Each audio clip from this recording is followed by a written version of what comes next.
No, no, no, no, no, no. No, il cane però adesso c'è strumentazione, un color razzo potevamo fare. Vieni qua, dai. Una vespa. Ah, sì, è una chiappamosche fantastica. Vieni qua. Ce l'ho io pure uno. Rimani su.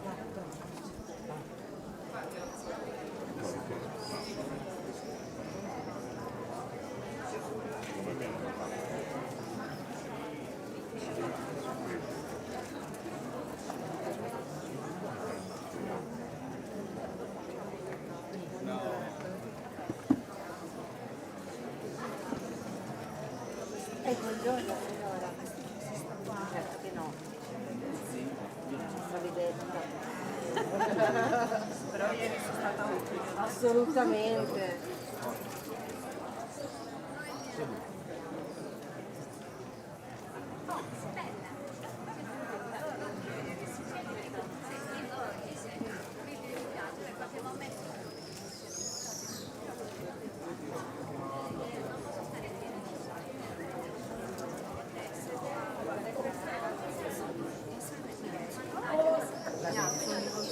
Va bene, grazie.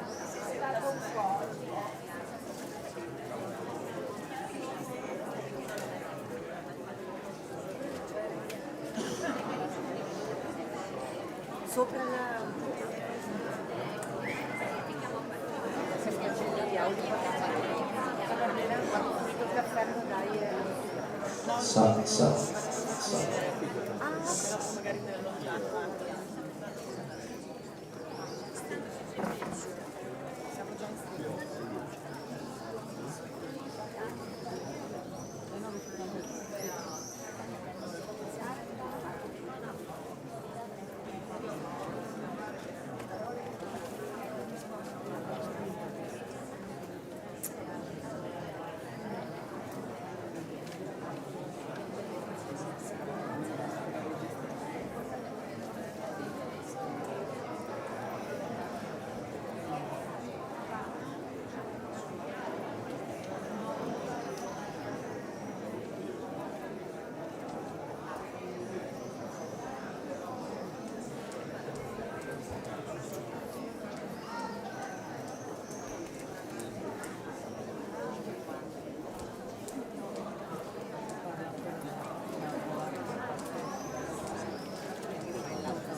procederà l'incontro, l'omaggio a Franco Di Mare. Le parole per dirlo. È tornato dopo tanti anni il nostro carissimo amico Daniele Bonachella.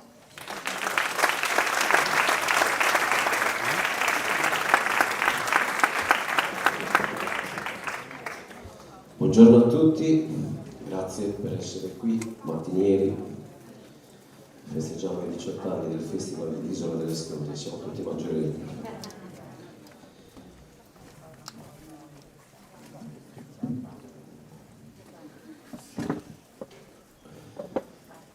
Assenza. La peggiore forma di assenza è quella di sé. È l'assenza di chi si perde, accade all'improvviso e annichilisce. Ogni punto di riferimento, quelli a cui in tempi di pace ci aggrappiamo quotidianamente senza neppure farci caso, la famiglia, gli amici, il lavoro, le nostre abitudini, finisce sepolto sotto le macerie del conflitto e sparisce come in un incubo diurno. Gli amici non ci sono più, trascinati via dalla battaglia per la sopravvivenza. Il lavoro muore o si riduce a misura omeopatica. Il tempo si converte in una variabile accessoria. La famiglia diventa lo specchio del nostro sconforto. Si precipita in un buco nero che somiglia alla depressione, ma in realtà è un'altra cosa. In quel budello non esistono armadi in cui rinchiudersi per tirarsi una coperta sulla testa e uscire quando tutto è finito. Ci si ritrova in un limbo vuoto, un nulla cosmico, uno sconfinato, deprimente altrove, come certe piazze di De Chirico. Siamo soli, completamente. L'assenza, questa assenza, io l'ho vista più volte. L'ho incrociata negli sguardi liquidi di tanti vecchi e negli occhi dei bambini, che non inseguivano più nessun pallone. A volte ho provato a raccontarla così come potevo, come inviato della RAI. Ci sono diverse maniere per fare l'inviato in aree di crisi e in genere sono tutte buone. Quella che ho sempre privilegiato, però, è sempre stata quella di cercare sul posto le storie da raccontare, evitando le grandi analisi strategiche e geopolitiche. Non perché le ragioni storiche e socio-economiche che portano a una guerra non meritano riflessioni, ci mancherebbe. Il punto è un altro. Ma quale riflessione è possibile fare nello spazio di 90 secondi, quelli canonici del servizio di un TG? Invece, in quello stesso spazio, io potrei raccontare in sintesi la storia del dottor Alberto Cairo, dirigente della Croce Rossa Internazionale di Kabul, che, utilizzando denaro suo, aveva messo in piedi un'attività di finanziatore di piccoli progetti di lavoro. Concedeva prestiti senza alcun interesse a chiunque gli presentasse un progetto valido. Una bancarella per dolciumi, una macchina fotografica per realizzare documenti o immagini di feste e matrimoni, una mini officina per riparare biciclette. Ecco che quei 90 secondi all'improvviso diventano sufficienti per descrivere che la ripresa di un paese, dopo un conflitto, passa anche per la ripresa della vita civile delle persone, per la riapertura dei cinema dopo l'orrore oscurantista, per le scuole aperte anche alle bambine, per le ragazze in giro senza burka. Ed ecco perché ho sempre pensato che le guerre vadano raccontate anche per gli effetti che producono sulle popolazioni civili, per le conseguenze che creano nella comunità, per le sofferenze che procurano. Raccontare la vita ai tempi della guerra restituisce una dimensione drammatica reale, autentica, che costringe chi guarda il servizio a misurarsi con quello che accade nelle case degli altri, per le strade, nei rifugi, nella quotidiana, affannosa ricerca di cibo, riparo, sicurezza. Un servizio realizzato subito dopo l'esplosione di un ordigno su un palazzo, mentre i soccorritori scavano a mani nude tra le macerie, alla ricerca di superstiti, se fatto osservando le regole del rispetto della dignità del dolore e delle vittime, serve a mostrare la guerra per quello che è, un orrendo immondezzaio. Un macello medievale lontano dai tavoli di Bruxelles, dalle dichiarazioni politiche, dalle posizioni dei governi, dalla descrizione degli schieramenti militari in campo. Ma c'è di più. Raccontare la guerra attraverso lo sguardo di chi la subisce restituisce una dimensione autentica al fenomeno. vicino alla sua vera natura, e costringe così chi guarda a riflettere anche sulle proprie responsabilità di individuo senziente. Ecco allora, se proprio dovessi scegliere un servizio sull'assenza tra quelli realizzati quasi in sordina, senza annunci, sceglierei uno fatto a Kabul per il TG1, dopo la cacciata dei talebani e le speranze di cambiamento. Era il 2022, alle porte della capitale dell'Afghanistan ancora si combatteva, ma Kabul intanto aveva già voltato pagina. In città si respirava un clima febbrile, un entusiasmo crescente attraversava le strade della capitale del paese dei melograni. In questo incredibile clima pensammo di andare a vedere quelli che erano rimasti indietro, quelli che nessuno voleva più, neanche col sostegno della speranza, che adesso bussava alla porta. Gli ultimi, i dimenticati, i piccoli fantasmi di Kabul, gli ospiti dell'orfanotrofio. Ce n'erano due di orfanotrofi, a dire il vero, quello per i bambini e quello per le bambine. 800 da una parte e quasi altrettanti dall'altra, ammassati in due edifici diversi, a testimonianza del fatto che i cambiamenti profondi hanno tempi lenti. Scegliamo di realizzare il breve reportage in quello per i bambini, per evitare difficoltà burocratiche. L'orfanotrofio era ospitato in un edificio tetro, di costruzione sovietica, una sorta di casermone con ampi corridoi, camerate con enormi vetrate. I bambini sciamavano intorno a me e a Luciano Masi, l'operatore con il quale facevo spesso squadra. Erano come una muta allegra di cani che ci saltellava intorno e anticipava ogni nostra mossa, affacciandosi a guardare dentro la telecamera ogni volta che Luciano tentava un'inquadratura. Appoggiati al muro sbrecciato del corridoio c'erano due ragazzini che non partecipavano alla ressa. Chiedemmo al nostro produttore locale perché se ne stessero in disparte e con un aquilone in mano. Lui parlò con loro e ci spiegò che avevano inseguito il loro aquilone che era caduto lontano e si erano attardati nel recuperarlo, e così avevano trovato chiuso il refettorio per il pranzo e adesso erano digiuni. Il refettorio, la mensa, non potevano escluderli dal servizio se volevamo descrivere l'orfanotrofio in un paese di guerra. E magari potevamo anche risolvere un problema. Andammo a parlare con il cuoco, anche se le parole spesso tradiscono il loro senso. Entrammo in cucina e trovammo un uomo enorme, con una barba lunga e nera, in piedi, davanti a un gigantesco camino dove c'era un pentolone in cui giacevano i resti di una minestra di verdure e patate.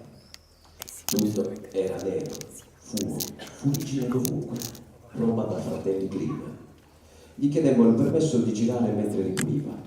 E già che c'eravamo, gli chiedemmo anche se poteva servire un piatto di minestra ai due bambini che stavano fuori, in modo che potessimo filmare la scena. La richiesta era stata accompagnata dai nostri sorrisi e da un biglietto di $20. 2 minuti dopo, i due bambini erano seduti al tavolo, pronti a recuperare il pranzo perduto. Il cuoco portò 2 scodelle di patate e verdure e si allontanò.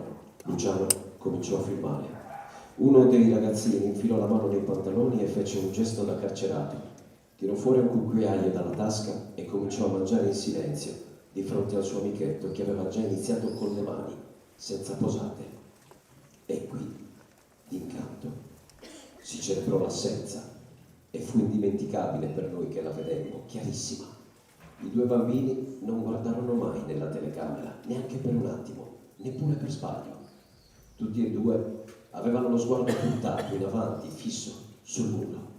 Non era una cosa naturale. Non c'è persona che non abbia confidenza con la TV che non sia portata a guardare nell'obiettivo, incuriosita dalla macchina. Lo fanno tutti ed è normale che sia così.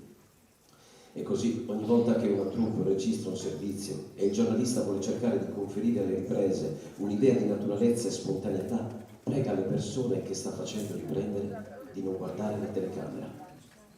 Se questa regola è in genere difficile da far rispettare alle persone adulte, con i bambini diventa un'impresa titanica. La loro curiosità li spinge ad affacciarsi nell'obiettivo, a sbirciare dentro quel buco nero che sprigiona ronzii e a volte si muove per cercare di capire cosa succede e di quali misteriose magie è capace quello strano arnese.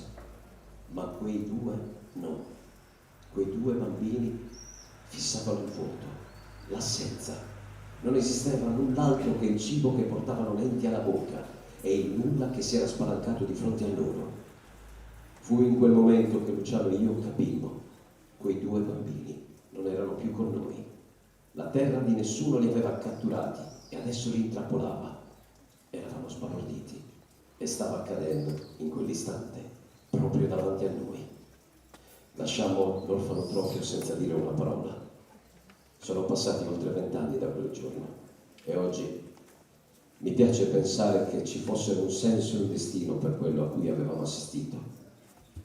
E a distanza di tanto tempo, mentre gli orrendi talebani sono tornati a Kabul e i sogni di libertà sono svaniti, ho finalmente capito. Quell'assenza, così come tutte quelle che avevo visto in tanti anni di guerra, non era altro che una via di fuga, una scialuppa di salvataggio, il solo strumento di difesa a disposizione dei più fragili per alleviare il peso del presente e cancellare, almeno per un po', il dolore indicibile di chissà quali insostenibili ricordi.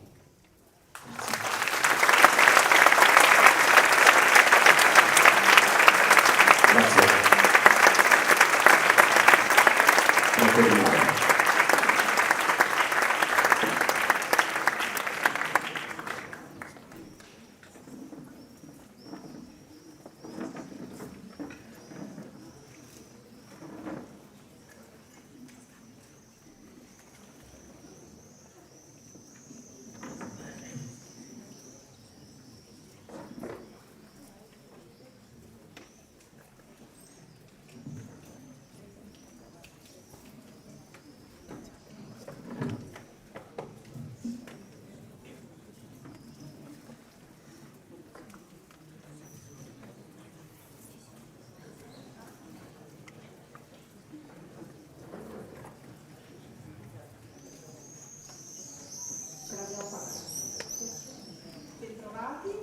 Questo terzo giorno degli incontri dal balcone. Io sono non felice, sono super felice di avere qui con me Nicoletta Verna. Stamattina parleremo dei suoi giorni di vetro e sono felice perché Nicoletta ha scritto un libro meraviglioso e non lo dico così per dire. Io avevo già letto il suo Valore affettivo, il romanzo di esordio, che era un libro molto bello, però qua Nicoletta ha fatto il salto, qua Nicoletta è andata oltre. È uscita in questa storia mescolare davvero con grazia asciutta l'orrore, il sadismo, la pietà, la speranza. È uscita in quest'opera davvero miracolosa, veramente hai scritto illuminata dalla grazia, sei riuscita a scrivere cose orribili che sono realmente successe senza però farcene sentire il peso e quindi in questo non c'è solo un salto narrativo, ma c'è proprio un salto di qualità nel suo percorso umano. Ecco perché sono così entusiasta di questo libro, perché è un libro che intanto non avrebbe sicuramente sfigurato nella cinquina finalista dello Strega, ma è uscito troppo tardi per essere proposto lì. È un libro che davvero resta, ma soprattutto è un libro che ha a che fare anche proprio con una crescita umana, ed è per questo che sono una grande sostenitrice di questo libro e sono veramente emozionata e felice di essere qui con te, Nicoletta. Benvenuta qui anche a voi, che è un corso meraviglioso.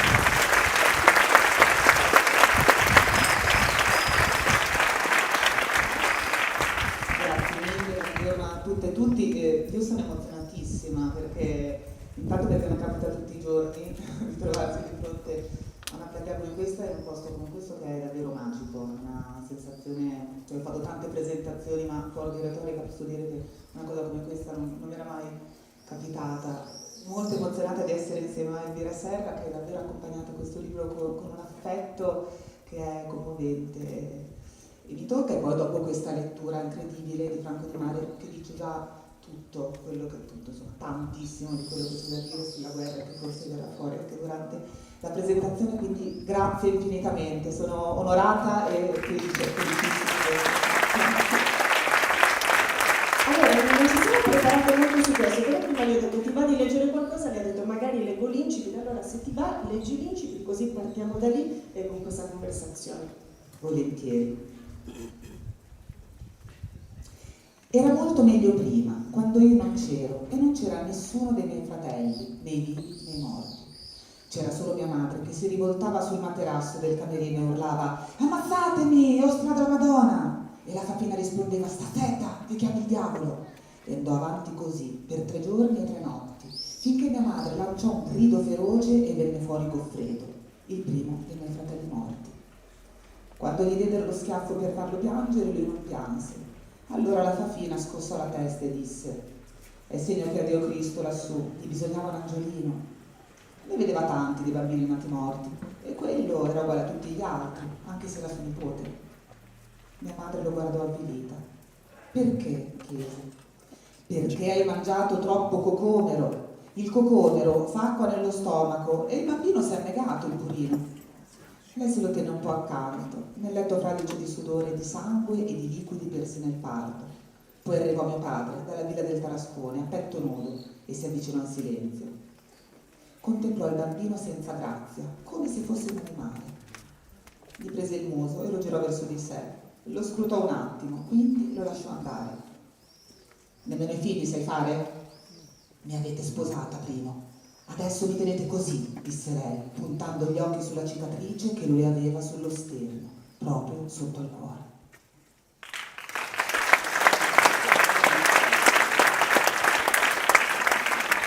È evidente che ci sono già gli ingredienti fondamentali di questo romanzo. Intanto due narrante e Redenta, la protagonista, una delle protagoniste di questa storia, una figura meravigliosa. Redenta è una bambina nata con la scarogna, ha avuto la poliomielite da piccola e poi sarà lasciata con una banchetta e una mano strancalate. Insomma, nasce con questa scarogna, ma è una bambina che avrà pietà. Questa è la cosa che viene detta di lei quando nascerà. E qua però ci sono anche i suoi genitori, c'è Adalgisa, la madre, una donna molto pratica, insomma, che va subito al sodo senza fronzo, dice primo, questo padre molto bruto, così, molto superficiale, scarno nei sentimenti, e c'è la Fafina, che è un personaggio secondario meraviglioso. La Fafina è la nonna di Redenta. Allora volevo chiederti intanto questi personaggi come sono nati, insomma, portaci un po' per mano alla scoperta di questi protagonisti.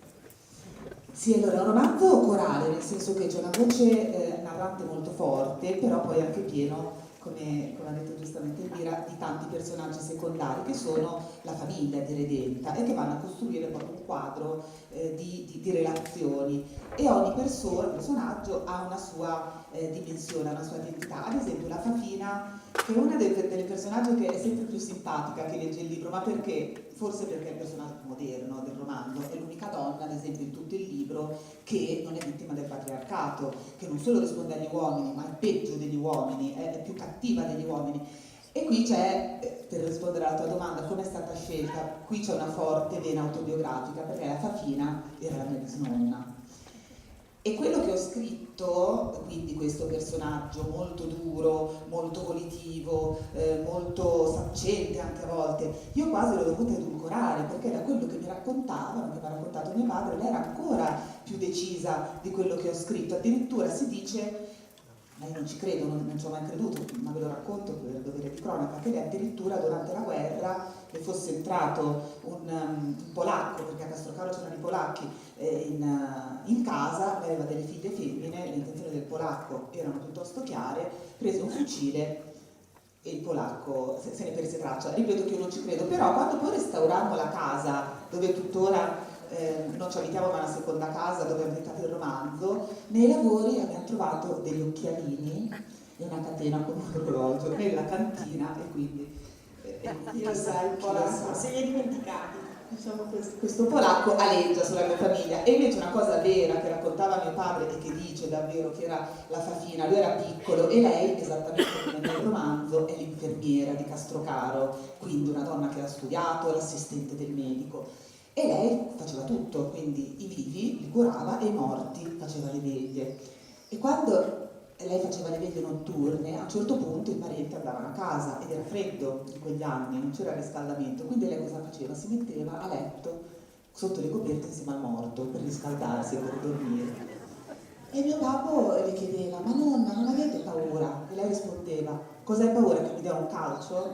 Cioè è la saggezza e la concretezza delle donne e degli uomini di un tempo, cioè non sono morti che devono farci paura, perché la paura profonda nel romanzo emerge e nei libri. Certo, infatti non l'abbiamo detto, intanto ci hai raccontato che siamo a Castrocaro, non l'avevamo ancora detto, la storia si svolge lì e poi si svolge in un periodo particolare, si svolge nel ventennio fascista. Redenta, la nostra protagonista, nasce proprio il giorno del delitto Matteotti, quindi il 10 giugno del 1924. Allora però sono curiosa di chiederti, quando hai cominciato a scrivere il romanzo, quella data ce l'avevi chiara, cioè era un punto fermo per te, oppure è arrivata dopo perché avrebbe aiutato un po' la narrazione?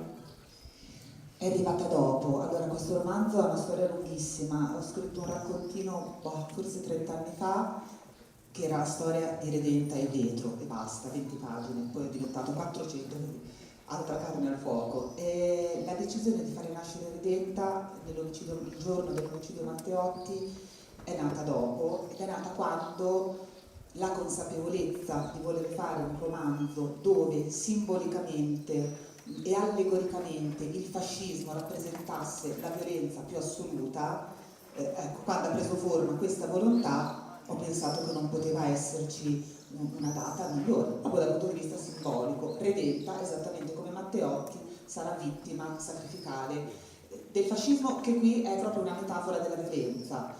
Oggi pomeriggio Vittorio Zincone ne parlerà con molta competenza, quindi venitela a vedere, perché la storia di Matteotti è fondamentale e racconta davvero come siamo stati traghettati al regime fascista. Ecco, tu ci hai accennato anche il nome Vetro, Vetro compare anche nel titolo, sono i giorni di Vetro.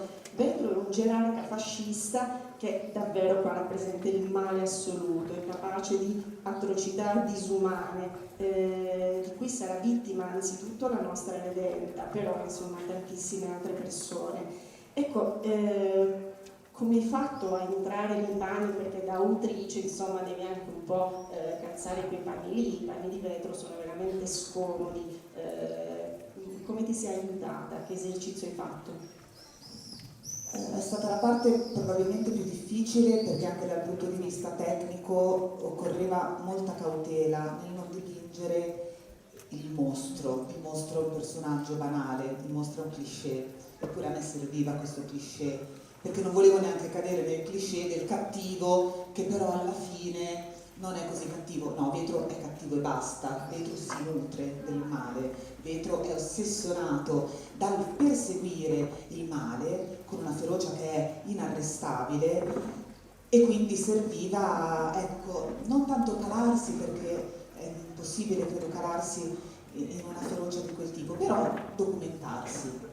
Quindi leggendo tantissime storie di guerra, tantissimi diari, tantissime storie di donne durante la guerra, perché un altro tema fortissimo è la violenza domestica, che viene qui portata all'estremo, ma che è una realtà abbastanza, come dire, attuale. Vetro fa delle cose tremende Sì. a Redenta, e non solo a Redenta.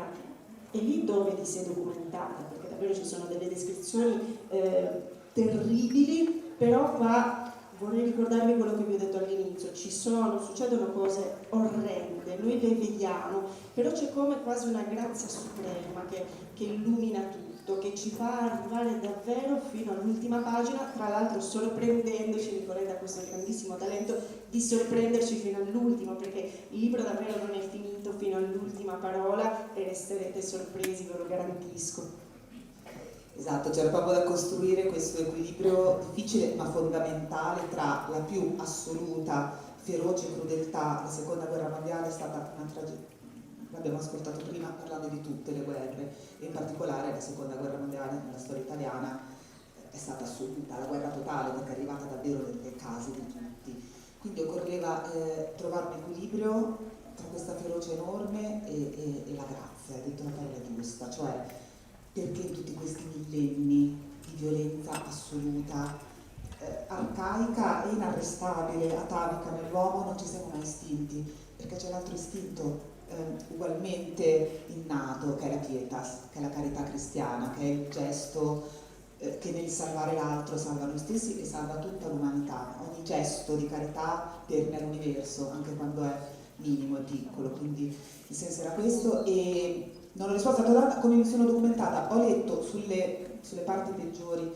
che sono quelle della descrizione delle violenze, ad esempio molti racconti e temi sullo stupro di guerra, che è un tema incredibile perché passa per tutta la storia umana, per tutti i conflitti umani e per tutte le regioni e i paesi del mondo, quindi è trasversale a qualunque tipo di guerra in qualunque epoca e non è mai stato considerato un delitto fino agli anni 90, perché è solo con la guerra dei Balcani che è stato catalogato come delitto, prima contro la persona, prima era nell'ambito del saccheggio di guerra, quindi era leggere queste storie. Quello che è qui dentro è, non so, il carpiglio dei baci perugina rispetto a quello che ho letto e che ho provato e che tutti possiamo leggere, documentarci su quello che è stato e che è tuttora. Un'altra caratteristica di questo libro è proprio quella di raccontarci una storia privata, che è la storia di Redenta, che la vediamo bambina, la vediamo diventare adulta, donna che si sposa con un uomo vetro, lo possiamo dire, che non ha scelto lei, insomma, suo padre che ha deciso che lei sposasse vetro. Però intorno a questa storia piccola poi scopriamo la storia, quella con la S maiuscola, un'altra pagina molto drammatica nella quale davvero tu non fai sconti, è quella della campagna d'Africa in Etiopia, insomma lì viene raccontato l'eccidio tremendo e anche lì un residuo di quella violenza arriva proprio dentro la storia fisicamente e quindi mescolare S maiuscola ed S minuscola, come ti è venuto? Tu ci hai detto che sei partita da un racconto che avevi scritto tanti anni fa, ma poi quando è che ti sei messa proprio lì a scrivere questa storia, a riprenderla in mano e a trasformarla nel romanzo bellissimo che hai scritto?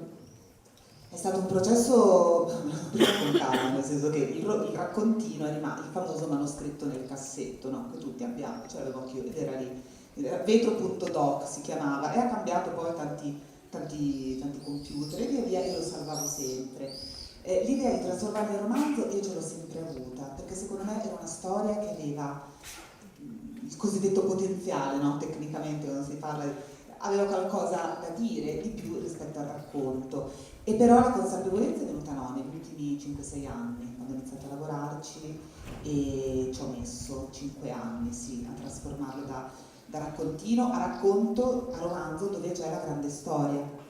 Questo è stato da un lato molto complesso, perché la grande storia non deve affogare le vicende dei personaggi, da un lato semplice perché Castrocaro, dove è ambientata la vicenda, è ricca di storia di quegli anni e quindi... A Castrocaro si svolse il famoso attentato che non riuscì nell'hotel dove si incontravano tutti i gerarchi il 25 settembre del 43, insomma, e tu ne approfitti per far succedere qualcosa proprio quel giorno, e quindi lì c'è sempre questo mescolarsi tra storia con l'S maiuscola e storia minuscola, piccola, che riguarda i protagonisti.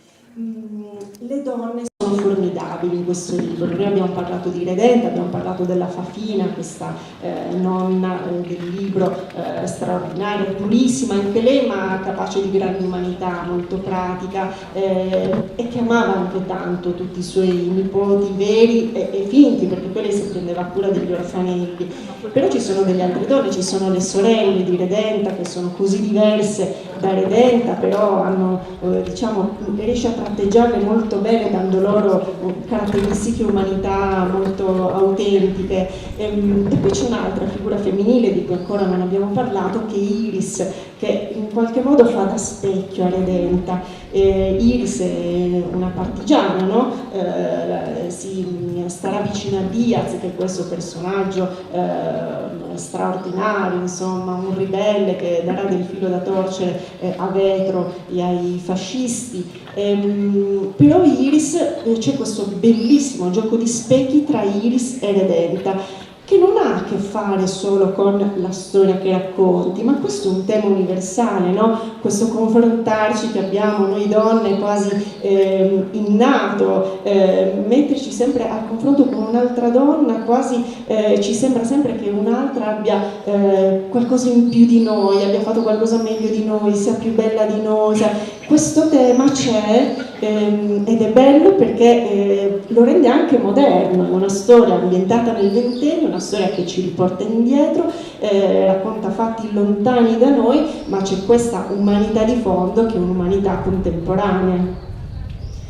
Sì, Iris è l'altra narrante del romanzo. Il romanzo appunto procede in parallelo, c'è la parte di Redenta e poi c'è la parte di Iris e si sussegue così per 6 parti. Quando inizia la parte di Iris è veramente un romanzo a sé stante, tant'è che alcuni lettori mi scrivono, no, sui social e dicono: ma io ho iniziato la seconda parte, ma va tutto bene? Perché è una storia che non c'entra niente. Dico: no, non si preoccupi, va bene, vedrete che proseguendo le due vicende si intrecciano sempre di più per poi arrivare al titolo. I giorni di vetro è un romanzo che copre 20 anni, ma in cui le due protagoniste si incontrano solo per 5 giorni e sono per l'appunto i giorni di vetro. Le due protagoniste si avvicinano lentamente, gradualmente, e c'è tutta una fase del romanzo in cui l'una sa dell'esistenza dell'altra, ma, come diceva Elvira, è una esistenza totalmente falsata dalla loro percezione, e questa è maledettamente femminile, il cioè pensare che immaginarsi l'altra persona, l'altra donna, forse anche maschile, io non lo so, però la vedo molto di più sul versante femminile, l'immaginarsi che l'altra sia sempre migliore. Quindi ognuna, e io mi sono un po' divertita proprio a costruire specularmente le due immagini, inizia a pensare che l'altra chissà com'è bella, che ha sicuramente una donna emancipata. Dunque una Redenta è menomata, chiusa in casa, trattata malissimo, vessata da vetro, e Iris è una donna colta che ha studiato, prima di diventare partigiana è stata insegnante, quindi è una donna molto diversa da Redenta e molto emancipata, però anche lei poveretta, era in montagna, immaginatevi, senza nessun agio, quindi nessuna delle due è invidiabile, diciamo così, eppure ciascuna nell'altra vede lo specchio anche di quello dell'ambizione, di quello dell'aspirazione. Ognuna pensa dell'altra: ecco, io vorrei essere come lei. Non svelo altro perché poi c'è un intreccio abbastanza, però poi si scoprirà che questo si può dire, che queste due donne così estremamente diverse in realtà non sono un destino, ma anche dei tratti molto più simili di quello che sembra all'inizio. È vero, ed è vero, come dice lei, scoprirlo, cioè leggerlo, trovarsi a un certo punto da tutt'altra parte e dire: sì, ma dove sto andando? Però davvero poi arriva il momento in cui tutto si incastra alla perfezione.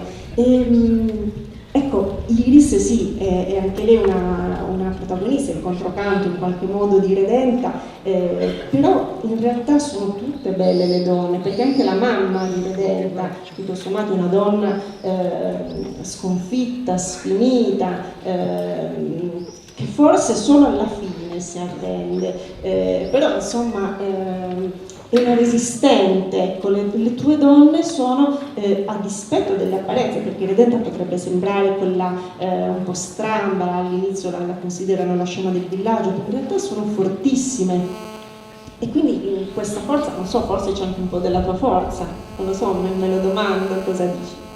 C'è la forza che dovremmo sempre cercare in noi e negli altri. Questo è un romanzo dove la salvezza di noi stessi arriva dalla salvezza dell'altro, quindi questo è quello da cercare. Sono donne che hanno, secondo me, abbastanza corrispondenti a quel tipo di donna che c'era in quegli anni. Ora c'è un termine orrendo ma molto, come dire, inflazionato e che spiega bene: la resilienza. In romagnolo si dice la carogna, in sardo sono sicura che avete una parola che va a descrivere e a sostituire l'orrendo termine resilienza, ma è quel tipo di tenacia che consente di far fronte alle immense tragedie che la vita ci porta avanti, sì indebolendoci, però andando avanti sempre. E in quegli anni questo è un libro basato anche su tantissimi racconti orali di nonne, di parenti, di genitori. I miei genitori ne hanno avuto tardi, quindi hanno vissuto anche loro la guerra. Era esattamente questo, cioè l'andare avanti nonostante le immense prove che la vita... E questo noi dovremmo sempre mantenerlo, perché siamo lontani da quegli anni, ma non sono tempi tranquilli neanche questi. Non sono tempi tranquilli, ce l'ha ricordato da poco anche l'inchiesta di Fanpage, mi ha colpito molto che poi una delle esponenti di spicco di Gioventù Nazionale, Flaminia Pace, ovviamente si è dovuta dimettere dopo i video e gli audio che sono emersi, ma in uno di questi audio le diceva pacificamente: non ho mai smesso di essere razzista e fascista. Ecco, quindi... Fa piacere. Sono cose belle. Quindi il tuo libro è veramente uscito in un momento in cui non solo è di grande attualità, perché quest'anno sono i 100 anni dall'omicidio di Matteotti, però in cui forse vale la pena ricordarsi che cosa è stato il fascismo, perché se no veramente liberi tutti, anche Mussolini ha fatto cose belle, cioè siamo ancora lì e ci dimentichiamo invece tutta la spietatezza di quegli anni, l'orrenda violenza che insomma... c'è stata documentata, ci hanno raccontato, i nostri nonni hanno visto. Sì, è un discorso ovviamente enorme. Sì, e non voglio neanche fare un discorso politico, Poi, dico no, solo però... che insomma forse qualcosa si può dire. Questo Assolutamente, libro è uscito in un certo. momento in cui questi temi forse non sono così lontani, no. O peregrini, ecco. No, dicevo un discorso enorme perché pensavo, ora cosa posso dire forse posso dire questo, che il romanzo racconta, partiamo dalla letteratura, il romanzo racconta quello che è successo senza né sconti e però senza nemmeno andare a fare della retorica, non c'è bisogno di fare la retorica, quella strage di Addis Abeba basta andarla a leggere nei reportage e nei saggi ed è già chiarissimo, non bisogna colorire, tutt'altro.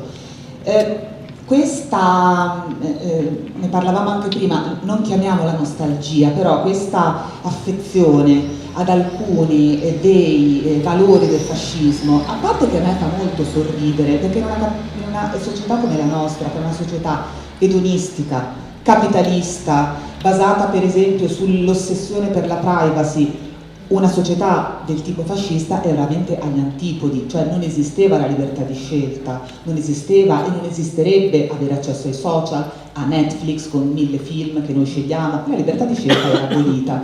Quindi a me fa sorridere il rimpiangere, no? Un'epoca che è totalmente diversa dalla nostra, il bene e il male, non sto dicendo che il capitalismo sia buono, però manco il fascismo va bene, questo non c'entra. Quello che invece fa riflettere è che secondo me c'è, come diceva Umberto Eco, no? Il fascismo non ha mai avuto una base filosofica, a differenza del nazismo. Non c'è mai stato un Mein Kampf dove si elencano quelli che sono i motivi fondanti del fascismo. Quindi negli anni ognuno ci ha messo dentro, diceva Eco, così varie cose a patchwork, quindi l'uomo forte, il nazionalismo, ma non in senso mazziniano, il nazionalismo della difesa e il disprezzo della burocrazia e anche di certe forme della democrazia. Ma questo non è stato il fascismo, attenzione, questi sono stati ideali che hanno contribuito a formare ideologicamente alcune parti del fascismo, ma il fascismo è stato un regime in cui qualunque libertà civile è stata abolita, un regime dove Giorgia Meloni non potrebbe essere Presidente del Consiglio perché semplicemente le donne non avevano alcuna, piccolissima, dico Giorgia Meloni, potrei dire Elly Schlein, nessuna donna poteva avere una carica politica. Quindi forse bisognerebbe ricordare questo e bisognerebbe ricordarlo da tutte le fazioni. E soprattutto bisognerebbe ricordare che anche la persona più di destra del mondo non può non dirsi antifascista, perché il fascismo è stato altro e perché la nostra Costituzione banalmente si basa su questo caso. Grazie mille. Ritorniamo alla tua storia dove c'è tanto dialetto, soprattutto nelle parti in cui parla Redenta, insomma Pelio, narrante di Iris, è molto diverso. E qua come hai fatto? Insomma, ti hai attinto, hai chiesto ai tuoi genitori, o conosci tu il dialetto, o com'è andata? Allora, io sono romagnola, sono di Forlì, mio padre era di Castrocaro, sono cresciuta a Castrocaro, quindi il dialetto l'ho vissuto e lo conosco. Poi a 20 anni io sono andata a vivere da un'altra parte, a Firenze, prima a Siena poi a Firenze. Come spesso succede, ora dirò una banalità, ma una banalità vera, il valore, il senso prezioso delle cose che noi viviamo lo capiamo, l'essere umano è fatto male, lo capiamo quando quelle cose le abbiamo perse. Quindi io a Firenze rivedevo dall'alto il mio dialetto e dicevo: ma il dialetto romagnolo è meraviglioso, tutti i dialetti sono meravigliosi, voi sapete bene Noi abbiamo una lingua, non un dialetto, voi avete una lingua, il romagnolo a sua volta è un dialetto ma è anche una lingua, perché se si parla romagnolo stretto non si capisce nulla, ed è questa la magia. Pirandello diceva: la lingua serve a spiegare un concetto, il dialetto serve a spiegare un sentimento, ed è esattamente questo, la musica, il sentimento, il calore che dà il dialetto è impossibile credo almeno, da rifare poi nella lingua italiana. Lì c'era la sfida di non scrivere un libro in dialetto, perché Certo. quello romagnolo è terribile, perché a Forlì se un ravennato parla in dialetto non si capiscono, perché ogni paese ha la sua forma dialettale che è diversa dalle altre. Va bene, quindi l'operazione è stata quella di scegliere alcuni termini che io ricordavo molto bene e che sono intraducibili dal sardo. Voi avete voglia di andare a tradurre in italiano, ma quella parola lì non la troverete mai esatta, e lo stesso vale per il romagnolo. Praticamente balente, come lo diciamo? Ecco, come lo dico? Sono sbruffone, ma non rende, cioè balente è uno che insomma un arrogante. È lo sborone romagnolo, scusate la volgarità. Però per dire che non c'è una corrispondenza, non c'è. trovi più la parola precisa in italiano, insomma lo stesso. Non c'è, anche perché c'è una musicalità, un'onomatopea che credo e spero anche il non romagnolo capisce, perché comunque sono parole che spontaneamente portano a quel significato, almeno credo e spero, ed è nata così la volontà. E questo esercizio, devo dire, è stato fatto anche in altri libri da altre autrici, penso ad Elena Ferrante o penso alla nostra amica che ha appena vinto il premio Strega, ecco, Donatella Di Pietrantonio, che anche lei mescola alcune parole, soprattutto nell'arminuta del dialetto abruzzese.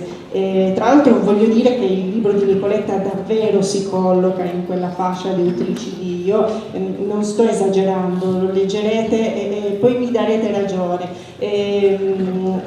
Lei è davvero una scrittura che ci riporta Elsa Morante, che ci riporta Elena Ferrante, ha scritto un libro realmente potente, forte, ed ecco perché me ne sono innamorata così tanto, perché ha una scrittura straordinaria che non può non rapirvi, non può non farvi riflettere, non può non lasciarvi con qualcosa dentro che va avanti per giorni, e quel qualcosa dentro è la forza di un'autrice che ha una voce potente, che insomma non ci fa solo parlare del tempo, ed è bellissimo quando un libro, qualunque libro, ci riporta da un'altra parte, insomma ci fa pensare ad altro, però questo ci lascia delle cose, ecco perché è un libro così importante. Non so cosa dire.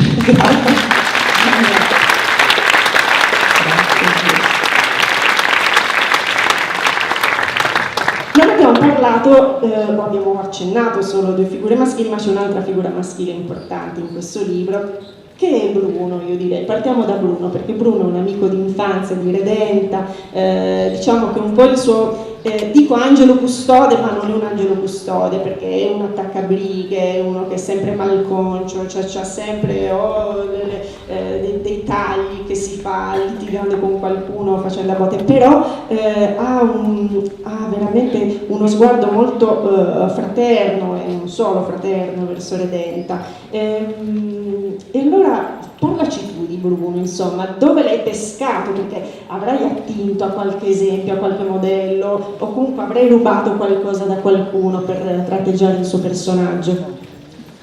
Allora, anche Bruno affonda le sue radici nel chiamiamolo folklore, però insomma nel tessuto della Romagna, ma io continuo a parlare di Romagna, ma sono sicura che riguarda tutta l'Italia rurale di quegli anni, che è molto simile nelle forme e anche nei costumi.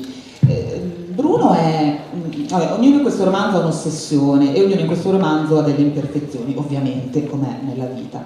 Bruno ha l'ossessione della giustizia. Lui è assolutamente ossessionato, ma fin da bambino, dall'idea di fare la cosa giusta.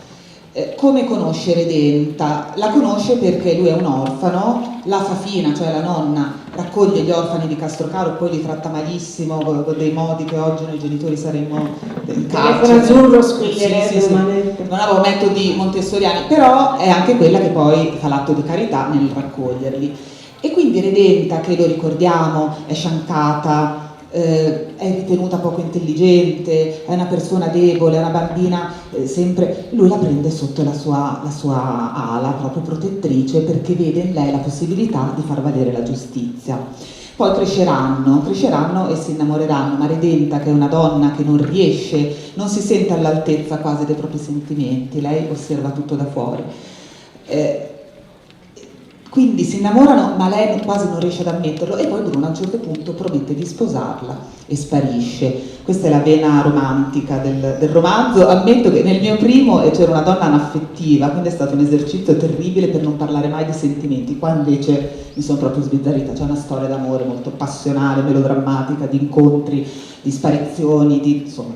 E Bruno è esattamente questo, lui a un certo punto sparisce, e non vi dico poi il perché e cosa succederà. Ma si scoprirà il genio, insomma. Esatto, ma per Redenta lui è l'unica persona che per tutto il romanzo, hai detto bene, è non l'angelo custode, perché come hai detto è un imperfetto, è un prepotente, a sua volta un violento, ne combina di tutto, però ha Il custode forse. Sì. Non angelico, Non però angelico. che la guarda, che sta attento che nessuno prevarichi su di lei, Esatto. c'è il prepotente. Non solo, ma che le insegna a leggere. Le insegna a leggere, le insegna a camminare, perché lei dopo che ha la poliomielite viene ricoverata e dicono che resterà inferma, invece lui resterà zoppa, ma è lui che le insegna a camminare, quindi questi gesti di profondissima cura, e rappresenta proprio quell'amore che non è l'amore romantico, non c'è nessuna scena romantica, ora ve lo posso dire, non ci saranno scene romantiche tra Bruno e Redenta, ma sarà un infinito gesto di cura continua, ed è una forma di amore, direi forse la più pura forma di amore. Certo, però non ci sono, anche perché parliamo, insomma, siamo nel ventennio fascista, quindi insomma in quegli anni lì sfido chiunque a trovare dei gran romanticoni, ecco. Tu sei stata davvero testimone di quel tempo anche nelle parole che hai scelto per raccontarle. E poi c'è un altro personaggio maschile che scopriremo leggendo, che è Diaz, che insomma invece è questo eroe partigiano, è l'uomo del quale si innamora invece Iris. Però posso dirti, vorrei dire che però Diaz è anche un grande egoista, lo posso dire? Voglia. No, perché Iris lo segue così ciecamente, farò quello che mi dirai tu, e Diaz insomma non tiene tanto conto dei suoi sentimenti, della vita che gli sta dando. Allora cosa vogliamo salvare di questo Diaz? Allora, Diaz è un partigiano appunto, e Iris si lancia nella guerra partigiana, come è stato poi per tante donne in quegli anni, per seguire lui, e poi invece diventerà, come è stato, se leggiamo ad esempio il libro di Benedetta Tobagi, è pieno di queste storie di partigiani che si entrano nella guerra di civile per seguire il marito, il compagno, il padre, il fratello, ma poi diventano molto più appassionate degli uomini, perché è la prima volta che le donne possono prendere parte a una dimensione così enorme, e quindi diventano molto anche più audaci, anche più. Iris, non spoileriamo nulla, ma farà dei gesti assolutamente forti, più forti degli uomini, perché così fu. Diaz è egoista, e lei è innamoratissima, appunto, proprio l'amore adolescenziale. Lei ha 17 anni, quindi perde completamente la testa per quest'uomo. Diaz invece ha un'altra idea in mente, che è la causa, cioè la causa ribelle e la causa partigiana. A questo lui immola tutta la sua vita, e a questo arriva a dei compromessi terribili, perché a sua volta Diaz è la nemesi di Vetro, è meno crudele, è meno spietato, ma non è meno violento di Vetro. Anche Diaz, che è il partigiano, fa dei gesti terribili di violenza. E qui c'è tutto il discorso della violenza necessaria, ma lo è davvero la violenza a fin di bene, e il discorso della responsabilità, che è l'altro tema importante del romanzo, cioè loro a un certo punto discutono, Iris e Diaz, perché c'è una rappresaglia, uccidono delle persone perché c'è stato un attentato dei partigiani. E Iris dice, è come se noi le avessimo ammazzati noi, queste persone, perché i tedeschi le hanno uccise. E Diaz dice una cosa importante, dice no, la responsabilità è di chi preme il grilletto sempre, e noi possiamo sempre decidere di non premerlo questo grilletto, quindi anche nell'ossessione della violenza fin di bene si può sempre scegliere di non praticarla. Ecco.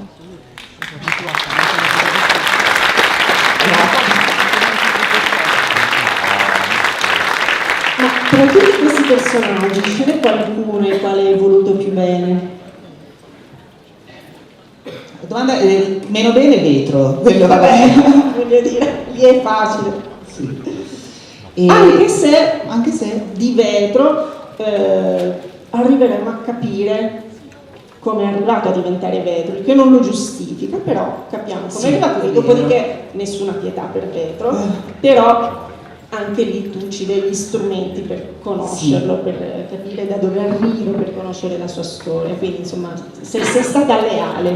No, poi va detto, è un personaggio estremamente coerente che dall'inizio alla fine ha un'idea e la persegue. Peggio il padre di Redenta, primo, che invece è proprio il fascistello pavido, forte coi deboli, debole coi forti, opportunista, ma va bene. No, il personaggio però è bello perché la moglie lo rimette a posto in più di un'occasione. La moglie lo rimette a posto, infatti ad Alcisa è forse la madre, è un personaggio a cui voglio molto bene perché rappresenta un modello di donna anche lei molto, che io ho molto ben presente, cioè già nella prima pagina, no? Lui ha una cicatrice sotto al cuore, no? Prima l'avevo letto, e chi gliel'ha fatta la cicatrice sotto al cuore? Gliel'ha fatta lei perché l'ha coltellato, e l'ha coltellato perché aveva un amante, quindi ad Alcisa è una donna estremamente passionale e anche fumantina, come erano nella società romagnola matriarcale, scusate, le donne erano così, ma è anche quella che lo perdona sempre.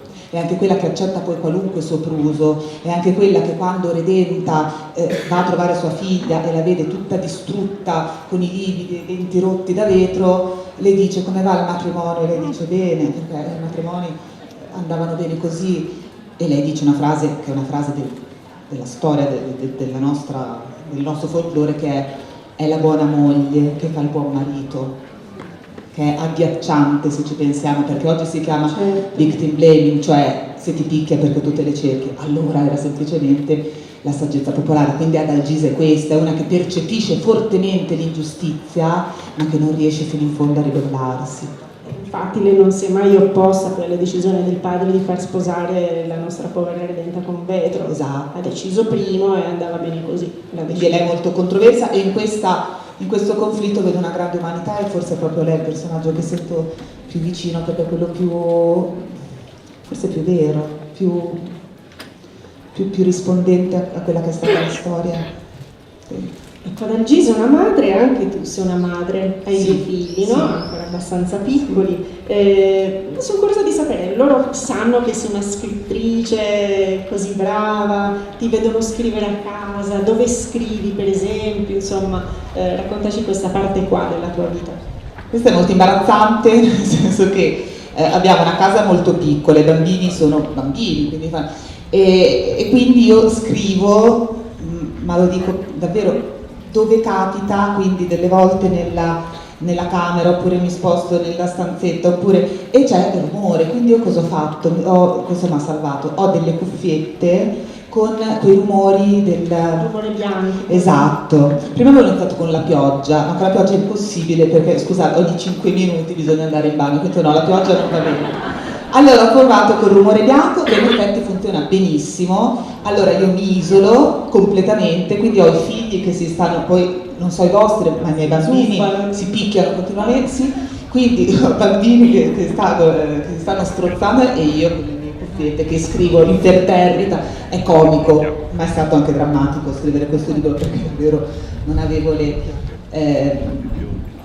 però questo ci insegna anche un roso di resilienza, che alla fine tutto è possibile se lo si desidera, quindi vi invito a scrivere un libro, perché se ce l'ho fatta io in queste condizioni emergenziali. No, loro cosa dicono? Sono molto diversi. Carlina è un'entusiasta della vita, quindi è tutta bella, parlare con gli amici, mia mamma è una scrittrice. Orlando, 8. Orlando è un maschio che è assolutamente alfa, che è assolutamente disinteressato a qualunque cosa che non sia il calcio fondamentalmente. E allora questo riassume l'atteggiamento dei miei figli. Sul libro la piccolina ha chiesto: mamma, posso leggere il tuo libro? Ho detto no amore, sei piccola. E poi ingenuamente ho parlato al plurale dicendo: lo potrete leggere quando crescerete. E quell'altra ha detto: figurati se leggo i tuoi libri tristi e noiosi. E io ho detto: tristi sì, noiosi no, ma scusami, no. Quindi la questione familiare è questa. E tuo marito invece ti aiuta? Come funziona? No, sono io che aiuto lui, ma è vero, perché è bravo. Ora, è un libro questo anche sul patriarcato, ma io non posso assolutamente lamentarmi perché davvero sì, ma perché ha una aiuti cura. lui? Perché lui è più lui di me che si occupa dei bambini, ad esempio, e che tiene la casa in una situazione di decenza, non sa cucinare, quindi io cucino. Però per esempio la notte quando si svegliano chiamano lui e per me questo è un regalo di cui lui deve, perché per mio padre non è stato così e da vecchio ha detto solo adesso capisco cosa ho perso quando ha visto i nipotini, quindi è un dono la paternità. E questa retorica sulla mamma che deve far tutto lei io spero che finisca, che venga sepolta, perché invece la paternità, come la maternità, è un dono per entrambi e per i figli, quindi è bello così. Perché delle veloci, prima hai parlato di Benedetta Tobagi, quindi insomma le letture delle altre sono importanti, per questo libro ti sarei dovuta documentare, avrei letto molto, ma c'è un'autrice in particolare che è il tuo faro? Elsa Morante sicuramente. Si dice che alcuni libri cambiano l'immaginario, cambiano la vita. Non so se cambiano la vita, però cambiano l'immaginario. I grandi autori fanno questo, cambiano il nostro modo di vedere il mondo. Dopo aver visto Shining, nessuno può più pensare a un hotel in alta montagna, isolato dal mondo, senza avere quel modello in mente. Lo stesso avviene per Morante. Il Daramondo è un modello che ti entra in testa e che se tu vuoi pensare a una donna sopraffatta dalla storia, una storia di umili, non puoi prescindere dai Daramondo, perché inconsciamente tu è proprio entrata a cambiare il tuo modo di vedere certi aspetti. Quindi lei c'è stata, e poi Fenoglio, l'altro grande riferimento del libro. E ultima cosa, hai già una nuova idea o ti stai godendo questa maternità, questa neonata? Mi sto godendo la maternità e la gioia davvero di essere in questi posti stupendi. Con un pubblico così bello, veramente così affettuoso e grazie. Grazie. E allora siamo davvero arrivati alla fine di questo appuntamento al balcone con Giulia Baldelli, con Milena Adams e oggi con Nicoletta Verna. Volevo ringraziare Nicoletta che è stata così generosa e volevo chiudere con un pensiero. Volevo dedicare questi incontri al femminile, a tutte le donne resilienti, questo termine non ci piace, allora scegliamone un altro, a tutte le donne che non si arrendono, e in particolare volevo dedicare questi incontri ad Anna Laura, la padrona di casa che non c'è più, a Daniela Fede e Nicola Musa. Ci vediamo il prossimo anno, speriamo. Grazie ancora.